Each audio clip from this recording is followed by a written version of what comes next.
There is always something new waiting just beyond the horizon line, if you are brave enough to look. Join us as we sail into uncharted territory to bring you the best cinematic narratives. Hit subscribe now and follow us toward the next big adventure. The cab turned onto Mercer Lane at 7:30 in the morning, and I already knew something was wrong. I had been away for 10 years. 10 years of 16-hour shifts at a care facility outside Toronto. 10 years of sending money home every month. 10 years of telling myself that my son was fine, that the house was fine, that everything I had built before I left was still standing exactly the way I left it. I had believed that because I needed to believe it, because the alternative that something was quietly falling apart while I was too far away to stop it was a thought I could not afford to have while I was still needed somewhere else. My sister Ruth had been sick. Not the kind of sick that gets better with rest and a good doctor. The kind that strips a person down slowly, day by day, until there is almost nothing left. She had no one else.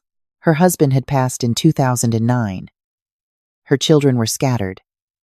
And when she called me from her apartment in Mississauga and said she could no longer get herself to the bathroom without help, I was on a flight within the week.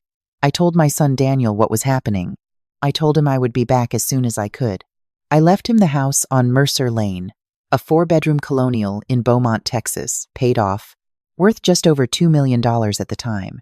And I left him the nail salon I had spent 11 years building from a single rented booth into a full 12-station business with a loyal clientele and 3 full-time employees. I left him everything I had, and then I left. Ruth passed 14 months ago. By then I had spent nearly a decade learning that some things, once you step away from them, do not wait for you. The cab slowed in front of the house. I leaned toward the window and felt the breath go out of me. The lawn was perfect. That was the first thing I noticed. Too perfect, the kind of manicured, landscaped perfection that does not come from a son who used to forget to take out the trash. There were topiaries flanking the front door that I had never seen before. The shutters had been painted a dark charcoal gray. The mailbox, which I had put up myself with a hand drill and a YouTube tutorial in 2008, had been replaced with a brushed steel column with a nameplate I could not read from the car. I asked the driver to pull forward a few feet. The name on the plate was not ours. I paid the driver and stood on the sidewalk with my suitcase and looked at the house I had bought with 22 years of savings and asked myself if I had somehow gotten turned around. But I knew this street. I knew the oak tree at the corner of the property that I had watched grow from a sapling. I knew the slight dip in the driveway where the concrete had settled. This was my house. It just did not look like it anymore. I rang the bell. The woman who answered was not someone I recognized. She was younger than Daniel, blonde, wearing exercise clothes and holding a coffee mug. And she looked at me with the particular expression of someone who has opened the door expecting a delivery. I asked for my son. She tilted her head and said he was not available. I told her who I was.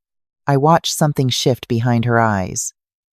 A quick recalibration, a decision being made, and then she smiled and told me to come in, and she would let him know I was there. I stepped into the foyer and did not recognize it either. The floors had been refinished. The walls had been repainted in a shade of white, so bright it felt clinical. The console table where I used to keep a bowl of keys and a small framed photograph of my mother was gone. In its place was a large abstract canvas in shades of gray and gold. The house smelled like a hotel. I stood in the foyer for 11 minutes. I know because I watched the clock on my phone. When Daniel finally came downstairs, he was dressed for work and moving quickly, and when he saw me, his face did not do what a son's face should do when his mother appears after 10 years. He said, "Mom." Just that. One word, and then he looked past me, at the woman whose name was Sophie, and who was, as I would learn in the next few minutes, his wife of 4 years, and something passed between them that I was not meant to see. I told him it was good to see him. I told him I had taken a cab from the airport because I did not want to bother anyone. I looked around the foyer, and I said, very calmly, that the house looked different. He said they had done some renovations. I nodded. I said I looked forward to hearing all about it, and asked if I could see my old room. Sophie spoke before Daniel could. she said, in a voice that was perfectly pleasant, that they had converted the upstairs rooms, and that the guest space was actually in the back. She meant the room off the garage, the room that had been, when I left, an unfinished storage space where I kept seasonal decorations and an old treadmill. I did not say anything for a moment. I picked up my suitcase and I said, "Please show me." The room off the garage had been finished. I will give them that. There was drywall and a window and a narrow bed with a beige comforter. There was a small dresser and a hook on the wall for a robe. It smelled like fresh paint and something floral that came from a plug-in air freshener. It was the kind of room you would give someone you wanted to house without actually welcoming. I set my suitcase down. I sat on the edge of the bed, and I told myself to be still, the way my mother used to tell me when I was young and frightened. Be still, Margaret, and think before you move. So I was still. And I thought. I had been sending money home every month for 10 years. The arrangement, as Daniel and I had discussed before I left, was that he would manage the salon, pay the property taxes on the house, and keep things running until I returned. I had given him power of attorney for practical matters, bills, maintenance, anything the house or business required. I had trusted him completely because he was my son and because I did not believe there was another option. I spent the first 3 days observing. Daniel left for work at 7:30 each morning and returned around 6. Sophie was home during the day and moved through the house with the confidence of someone who has never once questioned her right to be somewhere. She directed the housekeeper, a quiet woman named Lucinda, who kept her eyes down and her movements small with short, specific instructions. She rearranged the kitchen while I was in it without acknowledging my presence. She took calls on the back patio and lowered her voice when she saw me through the glass. On the 4th day, I drove to the salon. I had been putting it off, without admitting to myself that I was putting it off. The salon was on Caldwell Street, a 10-minute drive from the house, in a strip mall between a dry cleaner and a sandwich shop. I had signed a 15-year lease on that space in 2004. I knew the landlord by first name.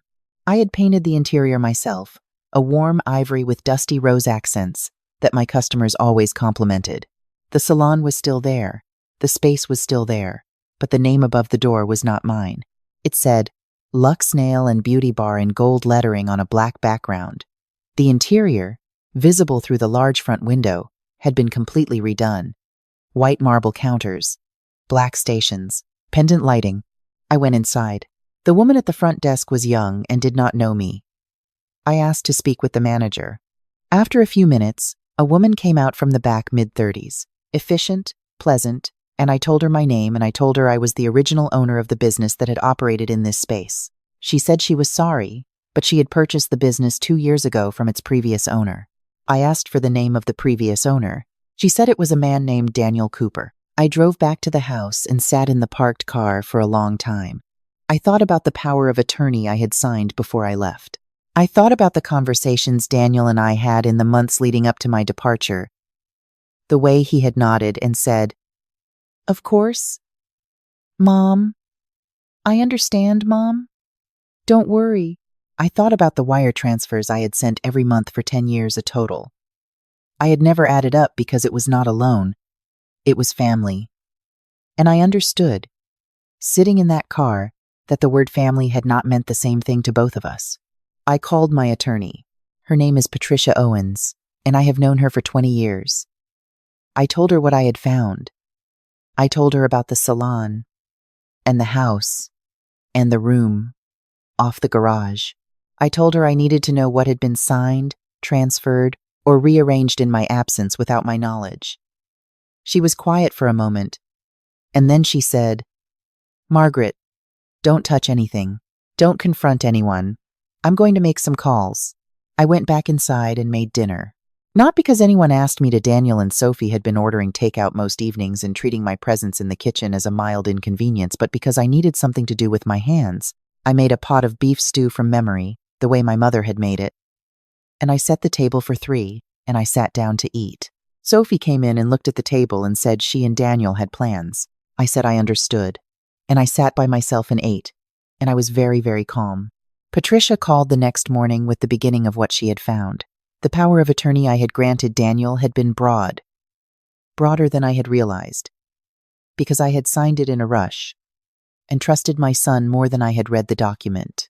3 years after I left, he had used it to take out a home equity line of credit against the Mercer Lane house. 2 years later, he had used it again to transfer the salon business to himself as sole owner. He had then sold the salon, my salon, the one I had built for $340,000. I listened to Patricia read me the dates and the amounts and the document numbers, and I did not say a word until she was finished. Then I asked her what we could do. She said, "Quite a lot, actually." I want to be honest about what the next few weeks felt like, because I think people imagine that a person in my situation would be consumed by anger, and the anger was there, of course it was. When I lay in that narrow bed in the room off the garage and looked at the ceiling and thought about what had been done to me in my own house, the anger was very much present. But underneath it was something else. A grief I could not quite name. Not for the money or the property, though those things mattered, but for the version of my son I had carried with me for 10 years while I was far away, the one who was managing things, the one who was grateful. I had held on to that version through every hard night in Ruth's apartment, every shift that ran long, every holiday I spent away from home. That version of Daniel had kept me going, and now I had to set him down. Patricia had contacted a forensic accountant and a real estate attorney who specialized in fraudulent transfers. What they found, over the course of those weeks, went further than I had understood. The home equity line of credit, $160,000, had been drawn in full and could not be fully traced. Some had gone toward the salon renovations before the sale. Some had simply gone. The transfer of the salon had been executed under the power of attorney, but with documentation that misrepresented my intent in ways that constituted fraud under Texas law. And 2 years ago, Daniel and Sophie had begun the process of placing the house itself into an LLC, an entity in which I held no stake, using language in the original power of attorney that was technically ambiguous enough to be contested. They had not completed the transfer. We had caught it before the final recording. I was sitting in Patricia's office when she explained this last part, and she paused and said, "Margaret, the timing of your return was either very good luck or very good instinct." I told her it was Ruth. It was always going to be when Ruth no longer needed me. Patricia filed for an emergency injunction to freeze any further transfers of the Mercer Lane property. She filed a civil suit alleging breach of fiduciary duty, fraudulent transfer, and conversion of assets. She also referred the matter to the district attorney's office, because what Daniel had done and what Sophie had advised, directed, and in several instances executed on his behalf crossed from civil into criminal territory, in more ways than one. Daniel came home one evening to find 2 men from the DA's office in his living room. I was in the kitchen. I heard him come in. I heard the conversation begin. I stayed where I was, and I poured myself a glass of water, and I drank it slowly. He came into the kitchen afterward and looked at me, and I looked at him, and neither of us spoke for a very long time. Finally, he said, "I didn't think you were coming back." I set my glass down. I said, "I was always coming back, Daniel. This is my home." He said things had been difficult. He said Sophie had pushed for a lot of the decisions. He said he had told himself he would sort it all out before I returned, that he had been meaning to, that it had gotten away from him. I am a woman who raised a child alone after her husband walked out in 1994. I am a woman who built a business from nothing, who cared for a dying sister for a decade, who came home and slept in a storage room without making a scene because she knew she needed to be steady. I know what it means to make hard decisions under pressure, and I knew, listening to my son try to spread the blame like butter over bread, that what he was describing was not difficulty. It was a choice made over and over again for years. I told him I loved him. I told him that was not going to change, and I told him that Patricia would be in touch. The court proceedings were not fast. They never are, but they were thorough. The judge who heard the civil case was a woman in her 60s who listened to the documentation with an expression I can only describe as tired. The expression of someone who has seen this exact architecture of greed before and his exact architecture of greed before, simply measuring it against the law. The fraudulent transfer of the salon was reversed in terms of financial liability. Daniel was ordered to pay back the proceeds of the sale, the $340,000 plus interest, into an account under court supervision. The LLC transfer of the house was voided. The home equity funds that could not be traced were assessed as damages. Sophie was charged separately.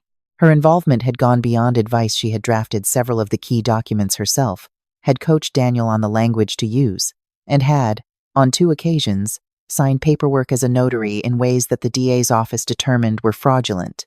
She accepted a plea arrangement that included restitution, probation, and a permanent bar from working as a notary. Daniel pled guilty to a reduced charge. He received 3 years probation, mandatory financial counseling, and full civil liability for the damages assessed. The house on Mercer Lane was restored to my name alone. The lien from the equity line was restructured under my supervision. The process took 14 months. During those 14 months, I moved out of the room, off the garage, and into the master bedroom, because it was my house and that was where I belonged. I hired Lucinda directly, at a fair wage, and we developed a quiet and functional understanding of each other. I planted a kitchen garden in the backyard.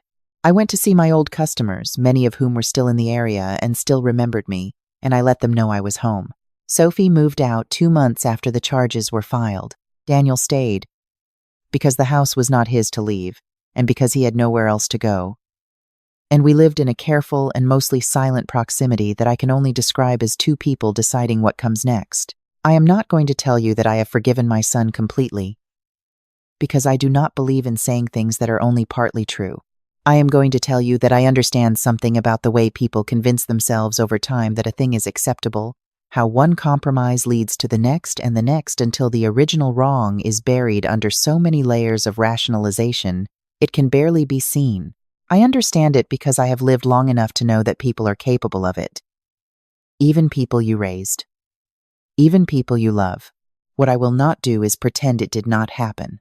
The salon space on Caldwell Street came back on the market 11 months into the proceedings. The woman who had bought it from Daniel was a reasonable person who had been, in some ways, as deceived as I had. She had not known the full origin of what she purchased. We reached a separate agreement, mediated and fair to both of us.